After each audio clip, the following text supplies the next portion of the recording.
Hello मेरे BSc second same के students. आज मैं आपके लिए लेकर आई हूँ आपकी मेडिसिनल केमिस्ट्री वाली यूनिट। जो आपको समझ में नहीं आ रहा क्या करें, कैसे करें और कितना करें, तो आज झटपट से हम ये सारी हेडिंग्स क्लियर करेंगे और कोशिश करेंगे कि हम इसके सारे एमसीक्यू कर पाएँ। तो आप मेरे साथ बने रहना, हम एक एक करके इसकी सारी हेडिंग्स को डिस्कस करेंगे। तो इस यूनिट में क्या है? इस यूनिट में हमें ड्रग्स के बारे में पढ़ना है। ड्रग्स की ज़रूरत कब पड़ती है? जब हम किसी बीमारी से आ जाते हैं। तो उस बीमारी को दूर करने के लिए हमें क्या चाहिए? ड्रग। तो ये ड्रग्स बनी कैसे, कैसे आई, क्या इनका डेवलपमेंट है, ये सब हम इस यूनिट में पढ़ने वाले हैं। तो पहली हेडिंग है ड्रग डिज़ाइन। अब ड्रग को भी डिज़ाइन किया जाता है। हाँ जी, बिल्कुल डिज़ाइन किया जाता है। जैसे आपको किसी चीज़ में कोई चीज़ फिक्स करनी है, उसे डिज़ाइन करना है, ऐसे ही बीमारी को ट्रीट करने के लिए ऐसा केमिकल चाहिए जो उसको क्या कर दे, लॉक कर दे और उसके इन्फेक्शन को ख़त्म कर दे। तो उसी को ही सोच के ड्रग को डिज़ाइन किया जाता है। तो ड्रग डिज़ाइन क्या है? प्रोसेस है creating new drugs based on the knowledge of biological target. कहाँ पर? बायोलॉजिकल टारगेट, जो आपकी बॉडी में, बॉडी के टारगेट, बॉडी में जहाँ पे कोई भी हमें दिक्कत है, उस टारगेट पे ठीक करने के लिए क्या चाहिए? ड्रग चाहिए। तो टारगेट ऑर्गन क्या होते हैं? रिसेप्टर, आपकी बॉडी में enzymes, proteins to treat diseases effectively and safely. जैसे पहले आपने सुना था चरक, सुश्रुतु, ये क्या थे? हमारे चिकित्सा के ही डॉक्टर थे। तो दवाइयाँ आई, पर हमें नई नई ड्रग्स में क्या चाहिए? कुछ कुछ मॉडिफिकेशंस करते हैं कि वो उसी सेंसिटिव एरिया पर काम करें। तो ड्रग को डिज़ाइन करने का हमारा क्या मोटिव होता है? मोर पोटेंट और इफ़ेक्टिव। अगर पहले हम कोई दवाई लेते थे, उसके बाद हमने नई ड्रग लेकर आए हैं, तो वो उससे ज़्यादा इफ़ेक्टिव होनी चाहिए। Selective, act on the target site. अगर मुझे मेरी मेडिसिन पेट दर्द के लिए ही काम के लिए चाहिए, तो वहीं पर ही वो काम करे, किसी और बॉडी ऑर्गन पर इतना इफ़ेक्ट ना दे। तो हमारा क्या मोटिव होता है? सेलेक्टिव हो, सेफ हो, ईजीली एब्जॉर्ब हो। तो कुछ ये बातें हमें नई नई ड्रग को डिस्कवर करने के लिए ध्यान में रखनी होती हैं। सेकेंड है ड्रग का डेवलपमेंट। डेवलपमेंट क्या, हम कैसे ड्रग में और डेवलपमेंट ला रहे हैं या मॉडिफिकेशन ला रहे हैं, वो सब होता है ड्रग डेवलपमेंट। तो drug development is the process of testing and evaluating to ensure it is safe, effective and good quality. जो नई हम ड्रग लेके आए हैं, कोई एडवांस हम ड्रग की कोई टेक्नोलॉजी लेकर आए हैं, वो कैसी होनी चाहिए? सेफ भी होनी चाहिए, इफेक्टिव भी होनी चाहिए और वो बेस्ट क्वालिटी की होनी चाहिए। तो इस ड्रग डेवलपमेंट में हमारे क्या क्या प्रोसेस होते हैं, क्या क्या स्टेजेस होते हैं, झटपट से ये भी बताती हूँ। ये तो पर्पस हो गया सेफ, एफिकेसी मतलब इफेक्टिव, एंड द क्वालिटी। इन तीन चीज़ों पर ही हम ड्रग को डेवलप करते हैं। जो स्टेजेस क्या होते हैं? Pre clinical studies, clinical trials on humans, drug approval, और फिर उसके बाद आता है फार्मोकाइनेटिक्स और फार्मोडायनेमिक्स। अब ये सारी चीज़ें मैं थोड़ा सा बता देती हूँ। प्री क्लिनिकल स्टडीज़ में क्या होता है? कोई भी अगर ड्रग आती है तो पहले क्या करते थे? हम उसे चूहे पर डालते थे या किसी छोटे छोटे एनिमल्स पर उसके ट्रायल लेते थे। फिर 5 हम इंसानों पर ट्रायल करते हैं, फिर हम एक पूरी कम्युनिटी पर ट्रायल करते हैं। जब तक सारा ट्रायल नहीं कर देते, तब तक हम उसे मार्केट में नहीं लेकर आते। जब हमारे क्लिनिकल ट्रायल ह्यूमंस पर हो जाते हैं, तो फिर हम उसका गवर्नमेंट से ड्रग का अप्रूवल लेते हैं। फिर हम उसकी स्टडी करते हैं फार्मोकाइनेटिक्स और डायनेमिक्स भी। फार्मोकाइनेटिक्स में क्या आता है? भाई ड्रग एब्जॉर्ब हो जाती है, हमारी बॉडी में लगती भी है कि नहीं, और उसके एक्सक्रीशन में कोई दिक्कत नहीं आती। भाई बॉडी में उसने अपना काम किया, फिर वो बाहर भी निकल जाए। फार्मोडायनेमिक्स क्या होता है? उसका इफेक्ट इतनी डोज से हमें कितनी इफेक्टिव है। अगर हम अपनी बॉडी के वेट के अकॉर्डिंग ड्रग लेते हैं, अगर थोड़ी लेंगे तो कुछ भी फ़ायदा नहीं देगी, एक प्रॉपर अमाउंट में ही लेते हैं तभी वो ड्रग इफ़ेक्टिव होती है। उस स्टडी को कहते हैं फार्माकोडायनेमिक्स। तो 2 टॉपिक अभी हमने पढ़े हैं। पहले ड्रग को डिज़ाइन करते हैं। ड्रग का डिज़ाइन अभी आप समझ जाओगे जब हम आगे पढ़ेंगे कि क्या केमिकल स्ट्रक्चर्स पे हमें काम करना होता है। दूसरी चीज़ होती है ड्रग डेवलपमेंट। सेकेंड हेडिंग है इस यूनिट की बेसिक रिट्रो सिंथेटिक अप्रोच। कहोगे बड़ी अजीब सी टर्म है, पर समझाने की कोशिश करूँगी। बेसिक रिट्रो सिंथेटिक अप्रोच किसने दी थी? ईजे कोरे ने। किसने? ईजे कोरे ने। ये क्या है? Opposite of organic synthesis. मतलब कोई रिएक्शन कैसे होती है? रिएक्टेंट टू प्रोडक्ट चलती है, राइट? पर हम यहाँ क्या करेंगे? प्रोडक्ट से रिएक्टेंट में आएंगे। तो रिट्रोसिंथेसिस क्या है? रिट्रो मतलब उल्टा, is a conversion of product into reactant. कोई प्रोडक्ट है वो किससे मिलकर बनाए हैं, हमें वो ही निकालना क्या कहलाता है? रिट्रोसिंथेटिक अप्रोच। हमें उल्टा चलना है, प्रोडक्ट से कहाँ चलना है? रिएक्टेंट की तरफ। तो टारगेट मॉलिक्यूल यानी कि जो मेरी ड्रग है वो कैसे बनी? उसकी बॉन्ड तोड़ तोड़ के हम उसके डिफरेंट रिएक्टेंट निकालते हैं। तो इसके स्टेप्स क्या होते हैं? सबसे पहले तो हमें आइडेंटिफाई करना है द टारगेट मॉलिक्यूल। जो वो ड्रग है वो क्या है जिसने हमारी बॉडी पर काम किया, मेरा फीवर या मेरा कोई भी इन्फेक्शन ठीक कर दिया। तो हमें क्या करना है? उसके फंक्शनल ग्रुप आइडेंटिफाई करने हैं, उसकी स्टीरियोकेमिस्ट्री देखनी है। बेटा सब केमिस्ट्री पर ही डिपेंड है। डिस्कनेक्शन, अगर कोई भी ड्रग है तो हम उसकी क्या करेंगे? बॉन्ड्स को ब्रेक करेंगे टू फॉर्म ए सिंथॉन। अब सिंथॉन भी क्लियर करें, ये सिंथॉन क्या है? सिंथॉन क्या होता है? एक हाइपोथेटिकल यूनिट जो मैंने सोचा, जैसे सपोज कोई चीज़ बनी है, उसकी मोनोमर यूनिट क्या है? तो अभी मैंने वो थ्योरेटिकल सोची, उस मोनोमर यूनिट को ही कहते हैं हम hypothetical unit or a fragment that can form a target molecule or a target drug. अब जो सोचा वो वापस हमें करना भी तो है, और जो स्मॉलेस्ट पोर्शन होता है उसे बोलते हैं रेट्रॉन। ये वर्ड्स एमसीक्यू में आ जाते हैं। सिंथॉन क्या है? एक हाइपोथेटिकल यूनिट है और साथ में वो छोटा फ्रेगमेंट है मेरी किसी ड्रग का। रेट्रॉन क्या है?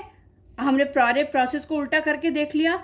ए simple molecule or a fragment that help to recognize how the target molecule could be form, right? जैसे हमने पॉलीमर्स में पढ़ा था, क्या पढ़ा था कि जो हमारा इथीन मॉलिक्यूल है उससे पॉलीमर क्या बनता है? पॉलीथीन। तो पॉलीथीन मेरा सपोज क्या हो गया? टारगेट मॉलिक्यूल हो गया, और उसकी छोटी यूनिट क्या हो गई? रेट्रॉन। उसी छोटी यूनिट को अगर मैं हाइपोथेटिकल समझती हूँ, अभी मैं तोड़ के नहीं देख रही उसको, हाइपोथेटिक उसी बात वही है सिंथॉन रेट्रॉन में। रेट्रॉन एग्जैक्ट में स्मॉलर मॉलिक्यूल है, सिंथॉन अभी हमने सोचा है, डिसाइड किया है, राइट? आई थिंक ये सारी टर्मिनोलॉजी आपको क्लियर हो गई होंगी। नेक्स्ट हमारा हेडिंग क्या है? Drug action and receptor theory. Drug का एक्शन और रिसेप्टर है हमारी बॉडी का रिसेप्टर, जो प्रोटीन्स है, जो एंजाइम्स है, जहाँ पे जिस ड्रग को बॉन्ड बनानी है और उसके इफेक्ट को कम करना है।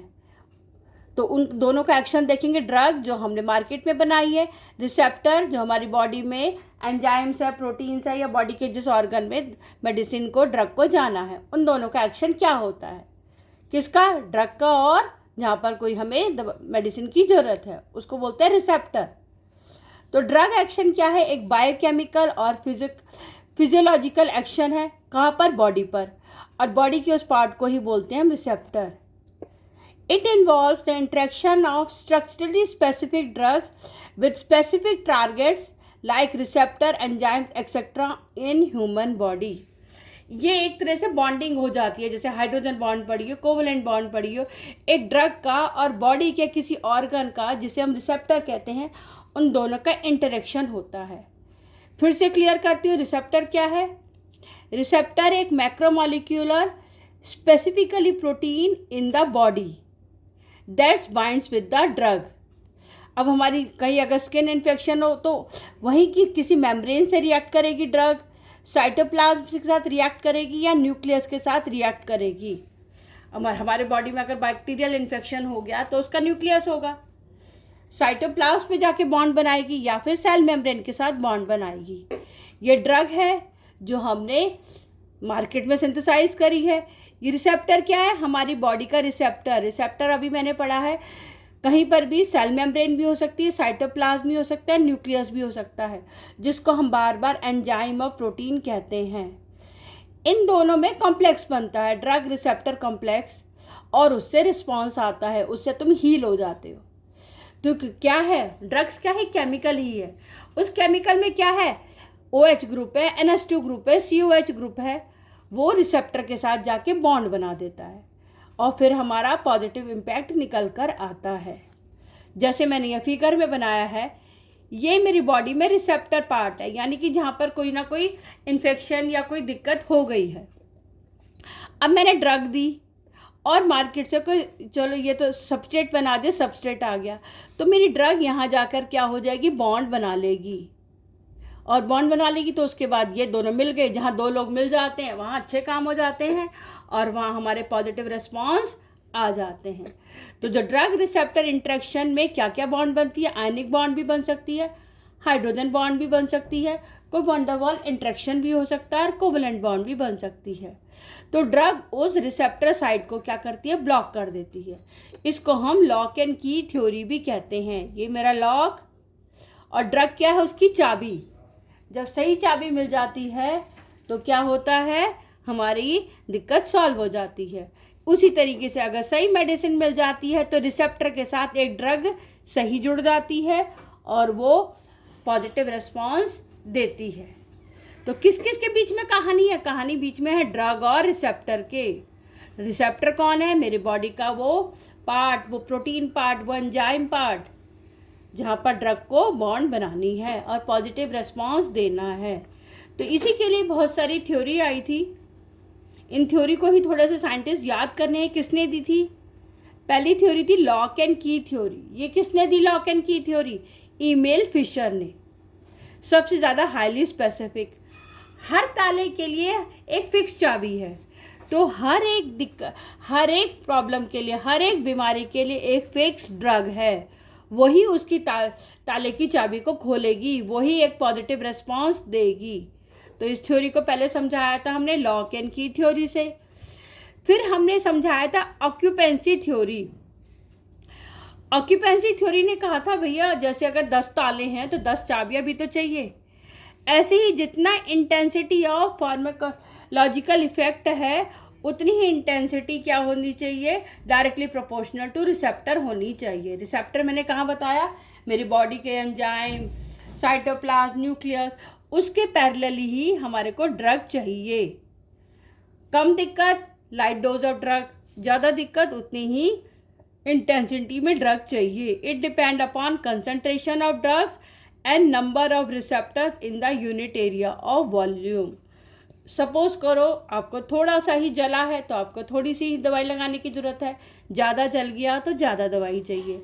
इसी को ही बोला है ऑक्यूपेंसी थ्योरी।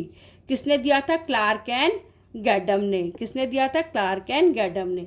2 थ्योरी पढ़ी हमने, लॉक एंड की, एक ताले की परफेक्ट चाबी होती है, एक दवाई की एक बीमारी की परफेक्ट एक ही दवाई होती है, ठीक है। और occupancy theory depend upon the intensity, जितना इंटेंसिटी इन्फेक्शन की ज़्यादा उतनी इंटेंसिटी हमें ड्रग की चाहिए। चलो आगे चलते हैं। अब किसी ड्रग की एफिशिएंसी को देखने के लिए हम उसे एफिनिटी और इंट्रिंसिक एक्टिविटी भी देखते हैं। क्या देखते हैं, एफिनिटी। अभी एफिनिटी का मतलब क्या हुआ, एफिनिटी बताती है उसकी बॉन्डिंग एबिलिटी को। बॉन्डिंग किस में, अब इतने तो आप केमिस्ट्री के स्टूडेंट्स हो। ड्रग और रिसेप्टर, रिसेप्टर मतलब जहाँ पे मेडिसिन को जाके बॉन्ड बनानी है, तो उन दोनों के बीच की एबिलिटी, जितनी ज़्यादा एबिलिटी होगी उतनी इजीली वो बाइंड कर जाएगी, ठीक है। अगर कम हमारी एफिनिटी होगी तो उतनी ही कम बाइंड करेगी, तो रेस्पॉन्स भी कम ही आएगा। तो कोई भी ड्रग मार्केट में आती है, जैसे 3 तरह की, तो अभी हम कर लेते हैं एस्प्रिन, पैरासीटामोल, डोलो पढ़ रखी है। तो जिसकी जितनी ज़्यादा एफिनिटी होगी उतनी ही वो ज़्यादा स्ट्रॉन्ग से बाइंड करेगी रिसेप्टर पार्ट पर। रिसेप्टर मतलब मेरी बॉडी का पार्ट, और उतना ही स्ट्रॉन्ग रिजल्ट आएगा। इसको बोलते हैं एफिनिटी। और इंट्रिंसिक क्या है, इंट्रिंसिक बताती है उसकी एफिशिएंसी, उसका इफेक्ट। जितनी बॉन्डिंग नेचुरली उतना अच्छा इफेक्ट आएगा ही आएगा। तो एफिनिटी मतलब बॉन्डिंग और इंट्रिंसिक एक्टिविटी मतलब उसका इफेक्ट। रेस्पॉन्स प्रोड्यूसिंग एबिलिटी, कितना अच्छा रेस्पॉन्स आया, अच्छी बॉन्ड बन गई। तो देखो कई बार किसी फीवर की दवाई से जल्दी बुखार उतर जाता है, कई बार नहीं उतरता है। तो नहीं उतरा तो मतलब उसकी इफेक्टिवनेस नहीं है, एफिशिएंसी नहीं है। Ability of a drug receptor complex to produce a biological response, उसका रेस्पॉन्स पॉजिटिव होना चाहिए, उसी को ही बोलते हैं एफिकेसी, राइट, मतलब इफेक्ट। एफिनिटी मतलब उसकी बाइंडिंग एबिलिटी। दोनों बात क्लियर? तो ये मीनिंग पूछे जा सकते हैं एमसीक्यू में। एफिनिटी क्या बताती है और इंट्रिंसिक एक्टिविटी और एफिकेसी क्या बताती है। अब दो नई टर्म और फटाफट से डिस्कस करती हूँ। एगोनिस्ट और एंटागोनिस्ट, ये क्या मतलब हुआ? एगोनिस्ट मतलब कोई भी drug that activates receptor and produce response. Receptor हमने वही बोला, मेरे बॉडी का ऑर्गन जहाँ पर मेरी कोई ड्रग की तरह लगेगी। सपोज ये रिसेप्टर है, अगर ये रिसेप्टर में ही पॉजिटिव रेस्पॉन्स देगी, this is called drug, this is called receptor, उसको बोलते हैं एगोनिस्ट। जैसे एड्रेनिन, मॉर्फिन, ये हमने ड्रग सुन रखी हैं, इनका यूज़ बताऊंगी अभी। एंटागोनिस्ट क्या करेगी? Drug that block receptor without activating, वो इसको एक्टिवेट करे बिना ही इसको क्या कर देगी? ब्लॉक कर देगी। यानी कि दोनों ही हमारी क्या है? ड्रग हैं। एक एगोनिस्ट है, वो क्या करेगी? इसको एक्टिवेट भी करेगी और रिस्पॉन्स पॉजिटिव देगी।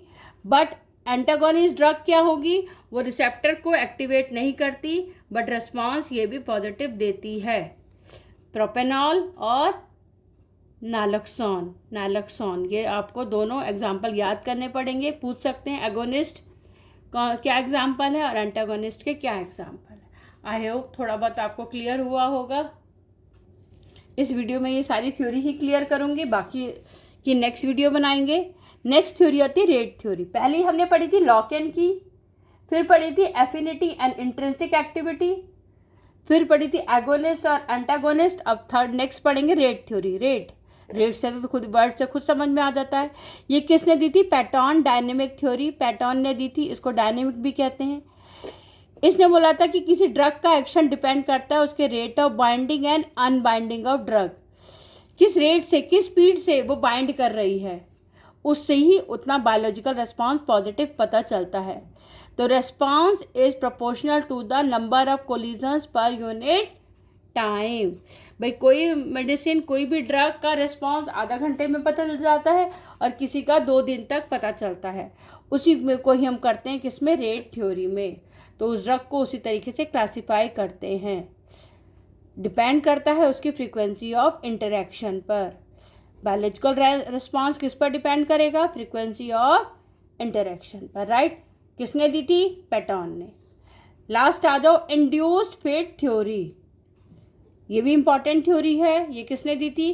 कोस्टलैंड थ्योरी बोलते हैं, साइंटिस्ट का नाम कोस्टलैंड था। इसने क्या बोला? इसने बताया it states that drugs have ability to change और induces a conformation in receptor. Receptor फिर से मैं बताती हूँ, बार बार क्लियर करी। रिसेप्टर मतलब मेरे बॉडी का वो पार्ट, उस रिसेप्टर के भी कन्फर्मेशन को चेंज करती है ड्रग, फिर उसमें जाके फिक्स होती है। उसको बोलते हैं इंड्यूस फिट थ्योरी। सपोज मेरी ड्रग क्या है? इस तरीके से गोल है और रिसेप्टर क्या है? इस तरीके से बना हुआ है। इसको नीचे बोल देती हूँ मैं रिसेप्टर। तो ये जो ड्रग है, इस ड्रग में इतनी कैपेसिटी है, वो इसको भी इसी के तरीके से गोल बना देगी। रिसेप्टर को भी, ये बॉडी का पार्ट है रिसेप्टर, वो खुद अगर गोल है ड्रग तो नीचे भी उसको गोल कर देगी, उसमें इंड्यूस कर देगी, उसकी शेप में, उसके कन्फर्मेशन में, फिर जाके फिट हो जाएगी और अपना पॉजिटिव रेस्पॉन्स देगी। इसी को बोलते हैं इंड्यूस फिट थ्योरी। मुझे लगा सबको समझ में आ गया होगा। बाइंडिंग, जो ड्रग होती है बाइंड करती है, बिकम स्ट्रॉन्गर एंड इफेक्टिव। तो drug have a flexible structure that can undergo change in the site of action. ये मेरा साइट ऑफ एक्शन है। इसमें जाके ये ड्रग जो भी केमिकल कॉन्स्टिट्यूशन होगा जाकर अपने अकॉर्डिंग इसको मॉडिफाई करके फिट कर देती है।